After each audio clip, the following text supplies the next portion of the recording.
Le film commence avec une fille nommée Maria qui vient de commencer dans une nouvelle école après avoir été renvoyée de la précédente. Maria était belle, mais sa façon de parler mettait souvent les gens en colère. Malgré cela, deux garçons de sa classe, Yusuke et Shin, remarquèrent quelque chose de spécial chez elle. Ils aimaient sa personnalité intéressante et sa voix chantante charmante. La scène passe au premier jour de Maria à l'école. Elle était dans un bus et attira l'attention de tout le monde. Les gens pensaient qu'elle était impolie parce qu'elle n'avait pas cédé son siège à une vieille dame. Lorsqu'elle allait descendre du bus, elle murmura quelque chose à la vieille dame et dit des choses désagréables aux gens autour d'elle, ce qui donna l'impression qu'elle était effrayante. Passons à l'école secondaire Totsuka. Un élève nommé Shin Meguro y mène une vie scolaire normale. Bien qu'il trouve cela un peu ennuyeux, il aime la routine car elle le calme. Dans sa classe, il y a un gars nommé Yusuke Kanda. Contrairement à Shin, qui est silencieux et sourit rarement, Yusuke est connu pour être amical et gentil, même si ce n'est pas tout à fait vrai. Ce jour-là, leur nouveau professeur principal annonce qu'il y aura une nouvelle élève. Il s'agit de Maria Kawaii, la fille du bus. Dès qu'elle entre dans la classe, elle capte l'attention de tout le monde avec ses paroles. Maria est connue pour sa beauté et son intelligence, semblant avoir tout pour elle. Mais quand elle parle avec assurance, certains la voient comme une trouble-fête. Même Shin, qui est habituellement réservée, la trouve intéressante. Shin n'avait aucune idée que sa vie calme allait changer à cause de Maria, la fille que tout le monde appelait démon. Au début, elle n'expliquait pas pourquoi elle avait été renvoyée de son ancienne école. Il s'avère qu'elle avait frappé son professeur. Cela choqua Ayu et ses amis, mais ils essayèrent de l'accueillir avec une fête. Cependant, Maria, sans sourire, refusa l'invitation, disant qu'elle avait des choses importantes à faire plus tard. Lorsque Yusuke essaya de se lier d'amitié avec elle, Shin l'avertit de ne pas s'impliquer avec elle. Plus tard, à la cafétéria, Maria eut un conflit avec une autre camarade de classe, Tomoyo Kosaka. Kosaka souriait toujours, même lorsqu'elle était insultée. Mais Maria voyait cela différemment. Pour elle, le manque de colère de Kosaka signifiait qu'elle se fichait de ce qu'Ayu disait. Cette franchise mit Ayu tellement en colère que Yusuke dut intervenir pour les empêcher de se battre. Cela ajouta à la réputation de trouble-fête de Maria dans la nouvelle école. Elle ne feignait pas un sourire si elle n'était pas heureuse.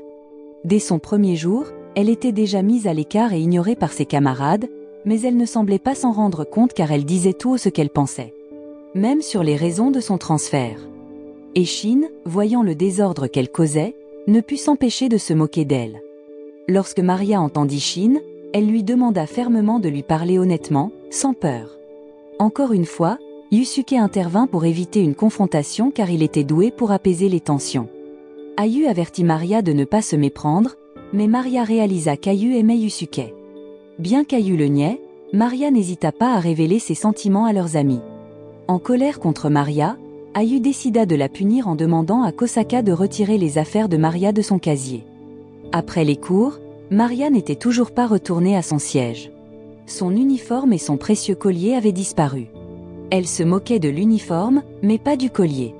Plus tard, Shin vit les affaires de Maria suspendues sur le toit de l'école. Maria tenta de les récupérer elle-même, mais Shin, inquiet pour sa sécurité, l'arrêta, même s'il ne voulait pas s'impliquer. Shin était préoccupé par les actions impulsives de Maria. Bien que son honnêteté la rendît impopulaire, Maria croyait que si elle restait fidèle à elle-même, quelqu'un finirait par la comprendre un jour. Il était passé 16 heures, et Maria se rappela la chose importante qu'elle devait faire. Elle devait partir immédiatement. Ces paroles firent réfléchir Shin à son enfance. Il était un pianiste talentueux d'une famille de musiciens, mais il avait l'impression de ne pas pouvoir vivre à la hauteur de l'héritage de son père, alors il avait abandonné son rêve. En chemin, Shin vit Maria se précipiter. En vérifiant l'heure, il réalisa que Maria pourrait ne pas arriver à temps. Il lui proposa un trajet, et elle accepta. Maria allait rencontrer une amie de son ancienne école qui déménageait. Grâce à l'aide de Shin, elle arriva à temps. Maria voulait donner son précieux collier à son ami Mizuno, mais Mizuno refusa grossièrement. Mizuno avait été impliqué dans l'incident où Maria avait eu des problèmes avec son professeur. Mizuno avait été poussé par ses amis à faire une farce au professeur. Lorsque le professeur demanda des explications, Maria intervint et expliqua que Mizuno avait été contrainte de le faire. Le professeur ignora le harcèlement, faisant comme si cela n'avait pas eu lieu. Maria s'approcha du professeur devant Mizuno. Personne ne l'Y avait forcé. Elle trouvait injuste que Mizuno soit vue comme une trouble-fête. En fin de compte, Mizuno perdit sa place et dut changer d'école. Mizuno voulait quelqu'un pour l'aider, mais elle ne voulait pas de l'aide de Maria car elle la voyait comme différente. Mizuno décida de partir malgré les appels de Maria. Shin, ne pouvant pas regarder, intervint et arrêta Maria, croyant qu'elle ne devait plus s'impliquer. Même si Maria voulait aider son amie et n'avait aucune mauvaise intention, ses efforts étaient inutiles, et elle finit par ignorer les sentiments de Mizuno. Peu importe la proximité qu'elle avait auparavant. Ensuite, Maria commença à chanter une chanson pour Mizuno. Elle espérait que, si les mots ne pouvaient pas atteindre Mizuno, le chant pourrait exprimer ses sentiments. Cela rappela à Mizuno les bons moments qu'elle avait partagés. Shin fut surpris par la belle voix de Maria et son amour pour le chant.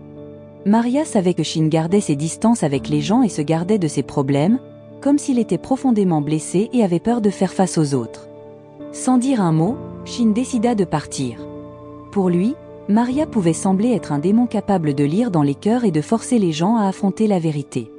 Le lendemain, le professeur annonça un concours de chorale, et au début, personne ne voulait participer. Cependant, Maria se porta volontaire pour rejoindre le comité, montrant son talent pour le chant. Mais il manquait encore une personne pour compléter le comité. Ayu suggéra soudainement Kosaka pour le comité. Ayu voulait quelqu'un qui pourrait nuire à Maria, et c'était plus facile si cette personne était proche. À contre-cœur, Kosaka accepta. Elle avait précédemment mis les vêtements de Maria sur le toit de l'école pour éviter d'être laissée de côté en classe. Même si elle n'aimait pas ça, elle sentait qu'elle devait le faire. Après l'école, Kosaka emmena Maria dans un magasin pour trouver des idées pour le concours de classe. Cependant, le véritable plan de Kosaka était de piéger Maria en mettant secrètement des articles en vente dans le sac de Maria sans qu'elle ne le sache. Alors qu'elle allait partir, le commerçant, méfiant, vérifia le sac de Maria. Ayu et ses amis l'avaient signalé, mais le commerçant ne trouva aucun objet volé. Maria avait déjà perçu quelque chose de suspect dans le comportement de Kosaka. Avant de partir, Maria avait rendu les articles de son sac. Elle essaya de conseiller à Kosaka de se tenir éloignée des amis qui voulaient seulement l'utiliser, mais au lieu de cela, Kosaka poussa Maria, la faisant tomber dans les escaliers. Kosaka blâma Maria pour tout, disant que c'était de la faute de Maria si elle avait dû agir ainsi. Malgré la douleur, Maria rentra chez elle seule. Par hasard, Shin passait par là et l'aida. Il porta Maria, qui s'était blessée à la jambe, et la ramena chez elle. Le lendemain, Maria s'approcha de Kosaka en classe sans garder de rancune. Maria lui assura qu'elle ne raconterait à personne ce qui s'était passé. Étonnamment, Ayu et ses amis avaient vu Kosaka pousser Maria dans les escaliers. Ayu blâma totalement Kosaka pour l'incident et l'exclut de leur groupe. Kosaka se sentait vraiment déprimée et décida de rentrer chez elle avant le début des cours. Maria trouva étrange que Kosaka prétende soudainement être malade, surtout qu'elle l'avait vue en bonne santé plus tôt. Maria soupçonna qu'Ayu avait peut-être contrarié Kosaka. Pour vérifier, Maria, Yusuke et Shin se rendirent chez Kosaka. À leur grande surprise, Kosaka semblait en bonne santé.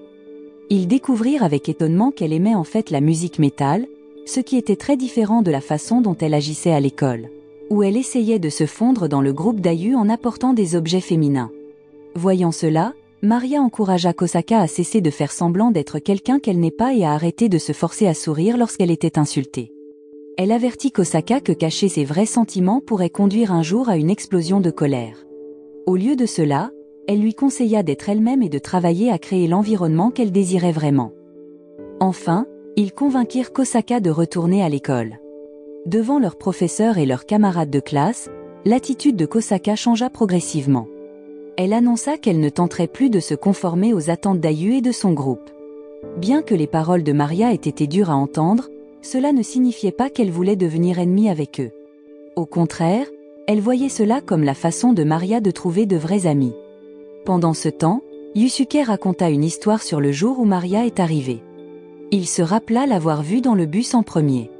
À ce moment-là, elle n'avait pas cédé son siège à une vieille femme, malgré les regards désapprobateurs des autres. Cela semblait étrange à l'époque, mais Yusuke apprit plus tard pourquoi. Il s'avéra qu'elle ne l'avait pas fait parce qu'elle savait que la vieille femme était une voleuse. Malgré ce que pensaient les autres, Yusuke était attiré par le caractère de Maria et ne pouvait pas simplement la laisser de côté. Dans l'après-midi, après avoir choisi la chanson pour la chorale, il ne restait plus qu'à préparer l'accompagnement. Yusuke suggéra Shin, qui était réputé pour être un excellent pianiste. Bien que Shin eût écouté leur conversation en secret, il déclina l'offre, ne voulant pas s'impliquer. En raison de cela, ils durent chercher d'autres volontaires. Malgré les supplications sincères de Yusuke, aucun des élèves approchés n'était prêt à aider, les laissant dans une impasse. Dans la salle de musique, Maria entendit par accident quelqu'un jouer du piano, et il s'avéra que c'était Shin. La musique toucha son cœur, et elle ressentit l'envie de chanter avec le piano pour la première fois. Cependant, Shin sembla indifférent et partit rapidement. Le lendemain, Maria annonça à ses camarades qu'ils commenceraient à répéter pour la chorale après l'école. Ayu, en entendant le plan, encouragea ses camarades à ne pas participer à la répétition. À ce moment-là, Yusuke ne put rester silencieux. Il voulait que ses amis entendent Maria chanter parce qu'il croyait que tout le monde l'apprécierait. Finalement, Maria accepta et commença à chanter la chanson du concours. Toute la classe fut impressionnée par la belle voix de Maria, mais Ayu interrompit, ne voulant pas que Maria ait ce qu'elle voulait. L'intention de Yusuke était d'inspirer et de motiver leurs camarades, mais ils mal interprétèrent, pensant que Yusuke et Maria méprisaient ceux qui ne pouvaient pas contribuer beaucoup à la classe. De plus, Yusuke semblait ne jamais vouloir passer du temps avec eux après l'école, donnant l'impression qu'il n'appréciait pas leur compagnie. Ne pouvant pas tolérer que ses amis soient mal compris, Shin accepta finalement de devenir leur accompagnateur. Bien que le père de Shin fût un musicien célèbre et que les médias l'appellent un génie, Shin avait l'impression d'avoir déçu les attentes et avait arrêté de jouer du piano. Par conséquent, il leur demanda de ne pas attendre trop de lui. Yusuke ne peut pas passer du temps avec ses amis car il est occupé à aider sa mère avec les tâches ménagères à la maison. Cela l'empêche de rejoindre des clubs ou de sortir avec ses camarades. Le lendemain, ses amis sont contrariés contre lui, mais Maria leur rappelle que leur amitié est plus importante. Yusuke reste fidèle à lui-même et espère qu'ils resteront amis même s'il ne peut pas toujours être présent. Pour la première fois, Shin prend la parole en classe. Il explique à tout le monde combien Yusuke croit toujours en eux. Avec l'aide de Shin, ils présentent leurs excuses à Yusuke et les choses reprennent normalement. Juste avant le début du cours, leur amie Anna revient de l'étranger. Elle est étudiante et modèle. Contrairement à Maria, Anna est aimée de tous et est particulièrement proche de Shin. Le retour de Anna apporte de la joie à toute la classe. Bien qu'elle soit modèle, elle est humble et gentille, surtout avec Shin, son amie d'enfance. Grâce à Anna, Ayu et son groupe décident de rejoindre les répétitions de la chorale. Avec tout le monde à bord, Maria est heureuse. Anna remarque que Shin a recommencé à jouer du piano, ce qu'il avait toujours refusé de faire auparavant. Elle se demande pourquoi, car elle lui avait souvent demandé de jouer, mais il n'avait jamais accepté. Après enquête, elle réalise que c'est à cause de Maria. Anna a des sentiments pour Shin mais se sent bloquée en tant qu'amie d'enfance. Le lendemain, une équipe de télévision vient filmer les activités de Anna à l'école, mais ils sont plus intéressés par Maria, qui est intelligente, belle et talentueuse. Ils veulent même présenter Maria dans leur programme et demandent à Anna de les aider à la convaincre. En voyant Shin et Maria ensemble, Anna devient de plus en plus jalouse. Non seulement Maria attire l'attention de l'équipe de télévision, mais Shin semble avoir les yeux uniquement pour elle. Se sentant jalouse et désespérée, Anna décide de tenir Maria éloignée de Shin en les piégeant pendant le temps des sports. Lorsque Maria perd de nouveau son collier, tout le monde, y compris Anna, aide à le chercher. Lors de la recherche du collier de Maria, Ayu le trouve sur la table de Maria. Cela fait croire à ses amis que Maria l'a caché intentionnellement pour attirer l'attention. Anna accuse Maria de vouloir attirer l'attention lors d'un événement de chorale que la chaîne de télévision va couvrir. Mais Maria nie cela, suspectant que Anna est derrière l'incident. Maria remarque que chaque fois que Anna fait quelque chose de bien, il semble qu'elle déforme la vérité. Anna fait même semblant de pleurer devant les journalistes pour donner une mauvaise image de Maria. Ayu, qui avait été incitée par Anna à piéger Maria, voit cela et se sent inquiète. Kosaka, consciente des actions d'Ayu, réalise qu'Ayu a menti. Auparavant, Kosaka avait vérifié la table de Maria sans trouver le collier. Cela montre qu'Ayu a menti car elle ne voulait pas se sentir exclue comme Maria. Kosaka explique que son désir de se lier d'amitié avec Maria n'est pas seulement pour éviter la solitude, mais parce que Maria est une véritable amie. Les paroles de Kosaka font réaliser à Ayu qu'elle mentait à elle-même. Elle souhaite sincèrement une amitié sincère. Le lendemain, Ayu se confesse enfin devant ses amis. Elle révèle que c'est en fait Anna qui lui a demandé de cacher le collier de Maria. Malgré les excuses d'Ayu, Anna nie tout. Cependant, leurs amis croient à la confession d'Ayu, comprenant que Anna pourrait ne pas être entièrement fautive. Shin, inquiet pour le comportement de son amie d'enfance, essaie de lui donner des conseils, espérant qu'elle retrouvera son ancienne personnalité. Sinon, Shin continuera à être déçu par elle. Le lendemain, Anna rassemble son courage pour s'excuser auprès de ses amis. Au début, ils doutent de sa sincérité, mais Maria leur rappelle que tout le monde fait des erreurs et qu'ils devraient être reconnaissants pour les excuses de Anna. Ils ne devraient pas oublier toutes les bonnes choses que Anna a faites à cause d'une erreur. Les gens peuvent toujours recommencer, même après avoir commis des erreurs. Maria se sentait elle-même coupable pour une erreur commise lorsqu'elle était enfant, ce qui avait conduit à l'accident de sa mère. Elle aurait voulu ne pas avoir brisé sa promesse, croyant que sa mère serait encore en vie si elle ne l'avait pas fait. Mais maintenant, elle n'était plus seule. Leurs expériences ont fait réaliser à tout le monde la valeur de l'amitié. Maintenant, Maria était ravie de monter sur scène, chantant avec ses amis, accompagnée du piano de Shin. Cela inspira Shin à dire à son père qu'il voulait recommencer à jouer du piano, mais cette fois seul, sans l'aide de son père. Il voulait participer à des concours internationaux de piano, ce qui nécessitait des leçons de musique coûteuses. En quittant, Shin croisa Mizuno. Apprenant le besoin d'indépendance de Shin, Mizuno lui proposa un travail comme accompagnateur de chansons, qu'il accepta avec empressement en raison de ses difficultés financières. Pendant ce temps, Maria, accompagnée de Yusuke, explorait différents studios de musique pour des cours. Rejoindre la chorale avait ravivé la détermination de Maria à améliorer son chant et à découvrir de nouvelles chansons. Au cours de leurs recherches, ils tombèrent sur un studio où Shin accompagnait quelqu'un au piano, qui se trouvait être Mizuno. Cependant, Mizuno gardait encore une rancœur contre Maria, la blâmant pour ses problèmes passés et la considérant responsable de son incapacité à fréquenter son ancienne école. Mizuno demanda l'aide de Maria et promit de satisfaire ce qu'elle espérait, à savoir avoir Shin comme petite amie. Mizuno savait que Maria avait des sentiments pour Shin et cherchait à lui enlever ce qu'elle chérissait le plus. À ce moment-là, Maria ne comprenait pas pourquoi elle se sentait triste en voyant Shin chanter avec Mizuno. Pour aider Mizuno, Maria promit d'éviter Shin. Elle décida même de changer d'école pour tenir sa promesse, surprenant ses amis, y compris Shin, qui ne comprenait pas sa décision soudaine. Malgré leurs sentiments, Shin et Maria les gardèrent cachés. Anna conseilla à Shin que même s'il n'exprimait pas ses sentiments, ils existaient toujours. À ce moment-là, Shin craignait de faire de la peine à Maria, mais en fin de compte, c'était à elle de décider si elle serait blessée ou non. Pendant ce temps, Yusuke consola Maria, bien qu'il ait des sentiments pour elle. Il savait que Maria aimait Shin, et il ne voulait pas la voir triste à nouveau, comme quand elle se sentait coupable pour sa mère. Le soir, le programme télévisé diffusa des images des activités de Anna avec ses camarades de classe. Mizuno regarda et remarqua quelque chose de différent dans la façon dont Shin jouait du piano avec Maria, ce qui poussa Maria à regarder aussi. Elle se rendit compte qu'elle perdrait tout si elle quittait l'école, alors elle décida de rompre sa promesse à Mizuno et de rester avec ses amis. Elle annula finalement son projet de changer d'école. Mais après avoir appris ce qui s'était passé la veille, Shin cessa d'aller à l'école et se concentra sur son entraînement pour la compétition. Après l'école, Yusuke rendit visite à Shin et lui annonça que Maria n'avait pas changé d'école, ce qui troubla Shin. Lors d'un concours de chorale, Yusuke remarqua que Shin et Maria se regardaient, révélant leurs véritables sentiments. En cours de musique, Mizuno remarqua que Shin jouait différemment lorsqu'il l'accompagnait par rapport à quand il jouait avec Maria, comme s'il n'était pas entièrement investi. Shin décida alors de quitter son emploi pour faire ce qu'il fallait.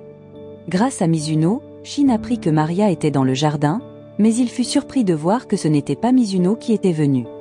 Dans le jardin, Maria essaya d'éviter Shin car elle avait promis de ne plus le contacter.